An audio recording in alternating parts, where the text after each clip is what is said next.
Here's a quick little tutorial on a simple cut. I'm also going to show you where you can go from there. It's very important to know how to trace an image.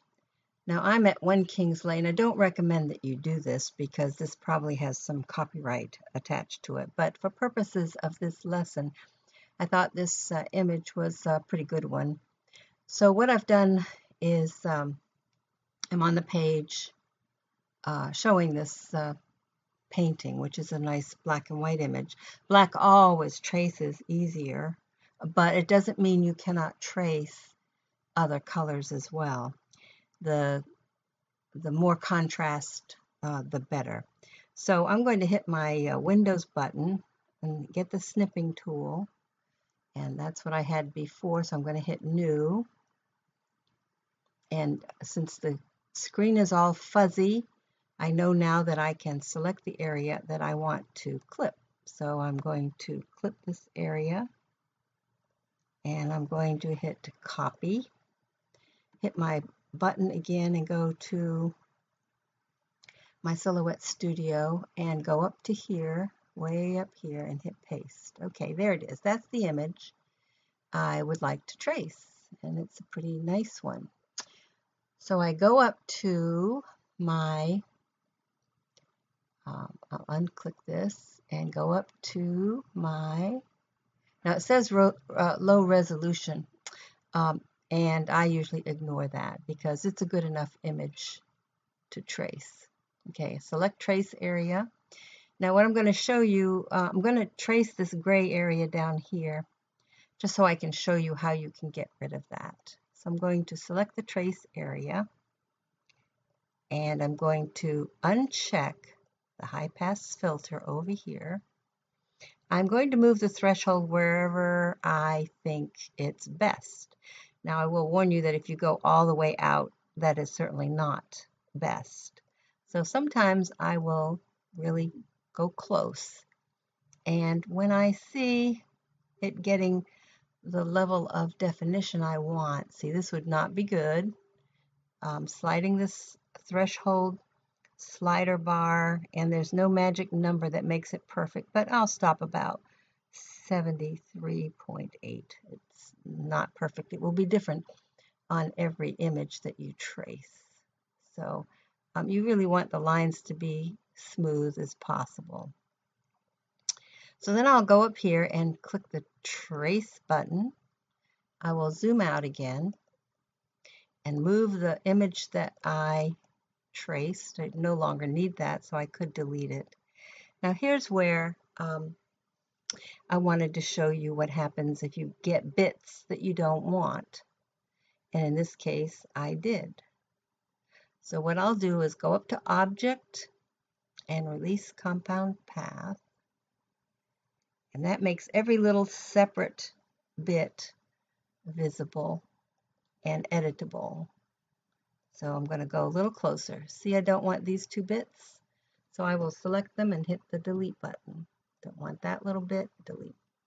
I will keep some of these internal cuts, not this one and not this one. And I'm going to show you, I'm going to zoom out just a tad so I can take care of this whole thing. Yeah, it's all a separate bit. Slide it over here so you can see it. And I'm going to hit my delete key on my keyboard to get rid of that. I do see this little bit up here. Don't want that. That's a cut, an unnecessary cut. And, oh, I might get rid of those. It depends on how large your cut is going to be. See, there's a stray bit there and a bit I don't really want to cut there. So now I have this image pretty much the way I want. It's pretty similar, pretty good cut. So now I'm going to select them all, draw a box around all of the pieces, and hit Object and then Make Compound Path. So now when I do this, okay, I could color it in. Let's see it, make it look just like the original with black, and if I really wanted, I'd go to the black line as well. right, like that. But this is a cut file. This one over here is not a cut file. This is a JPEG image or PNG. Not sure how I copied it, but anyway, it's useless except to print if you should want to just print it. But actually, I think you'll agree that the sharpness that I got in my cut file is actually better. So now I could delete that because I sure don't need it anymore. I showed you how to turn this to black. Okay, if you sent this to a printer, a lot of people, some of the new people do not know. If you wanted to print this and then cut it, you would have to put the registration marks way up here, right next to the design page icon. Right to the right of that is your open registration marks, and they're off, as you'll see here. You click down on type 1. In my case, it's the Cameo. I can't hardly read that, but anyway, Cameo cutter. Okay, now for most of you newbies, this is the cut line, this red cut line. You really can't have anything outside of that cut line. This is the print line. Now, if you had something you didn't want to cut, you could extend it all the way to that print line. But mostly when I'm working on print and cut, as most of you know from my blog posting, you know my printer's not working really well, so I'm not using this very much lately. But you don't want to have the image in this corner up here. You want to keep it away from there.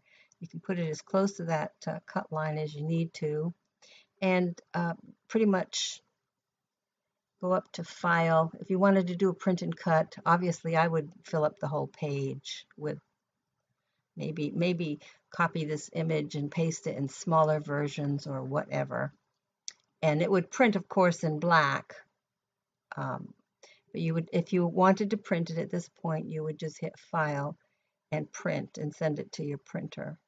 Modify the settings accordingly.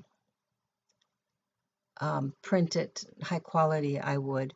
But you want to make sure that these black registration marks are very, very vivid, very high contrast. Okay, so now that would be for a print and cut. Now, even though that's black and I've made the lines black, if I hit the cut settings, you will see those are the cut lines. So it would definitely cut all around this image. So I do know that it will cut. But to have a little bit more fun and to get used to your Silhouette Cameo and the software, this is where, before you print, you can, of course, you can use the paint bucket to make it any color you want, and that's okay. There's some advanced options. You can also do variegated, pick your own color anywhere on this rainbow element, and that's pretty nice. You can make it more transparent, which I've not really used very much, but see how much lighter it can be. I mean, you can play with all these settings and really have a great old time. However, the thing I like to do is fill it. You have to select it first, obviously, and fill the pattern. Go to the pattern window. I find a lot of, you can see all the patterns I have saved, and looks like hundreds of them. The ones I particularly like and use a lot are the watercolor ones, and I really like the way that looks because it's just not solid, as you can see. And some of them have even the watercolor paper texture to it, which adds another nice look. I'm pressing different designs. If I have a small design, say this small green, oh dear, look, it doesn't color everything. Well, what you do there is go down to your advanced options, and you slide the bar down and hit scale pattern. So I could actually make that pattern pretty much as big as I want, but see the variegated colors make it a little bit more interesting to me. than the solid colors. And once you have scaled the pattern or set your scale button, you can go to really very small bits of color swatches that I have saved in my pattern file and pretty much get that effect. Yes, and you see how pretty that is. So the other thing is that you can do, and that's really very beautiful, but now you can select this again, and I'm going to show you.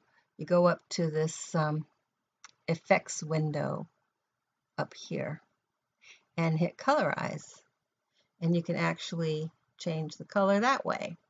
So now I've kept the same texturized elements. I can change the color any way I want. So you really do have pretty much unlimited choices.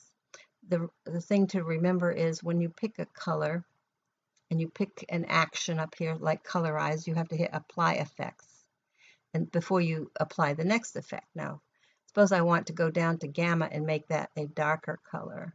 Okay, so there I've moved that and then apply that effect. And say I wanted to go to contrast and brightness or saturation. I could bring that up a little bit. And each of the choices that I have made is a whole new set of patterns. So you really don't really need as many as I have. You can do so much if you use the effects button, all of the tools on there. Particularly the one I use is the Colorize to change the color, and then brightness, and then gamma. So now I could go ahead and print this, and the cut lines are still there, and the registration marks are there. You have to have this registration before you can do a print and cut. But if you didn't, say I didn't, and I'm going to take them off, shut them back off. Let's see, and hit off. And now now there's no way this color is going to get on this piece of paper. So obviously lately, as you've seen, my printer's not working, so I will just say the nice thing about the sketch function, I could sketch this instead of using the pen. It will sketch along these lines. I could offset it. Say I wanted it to cut just slightly outside the lines. I've done blog postings to show you about the Frixion pen, which is an erasable with a heat gun. So I could sketch this with the Frixion, leave it on the mat, sketch it, and then cut it. I could use these same cut lines. Put the pen in the first time. Don't remove the item from don't unload the mat. Leave it in the Cameo. Then change the pen to the blade. In my case, I have an older Cameo. I don't have the one that has the double option. And then cut around these lines. But then I would leave it on, if it was a label sheet, like I like to use, that adds an adhesive. And then I just paint this in watercolor myself, and then pull it off the mat and use it. The only advantage, I'm forced to do it because my printer's not working. There are several advantages to doing, however. You know, all that paper that was wasted because of the registration marks, now you can push this all the way up and do several on this sheet. Of course, you're not using all that wonderful printer ink either, and you can use markers or watercolors or anything that you have on hand. So in a previous video that I did, I showed the pros and cons of doing a sketch, cut, and then color. Just remember to try to color these items while they're still on the label sheet in this case. It just makes it easier. If you go outside the lines and when you're coloring, it doesn't matter, because when you lift the item off your mat, it will lift off where the cut lines are over here. So I hope this quick little video has just introduced you to just a few of the wonderful ways you can use your software and your cutting machine. So that should do it for now. Hope it's been beneficial.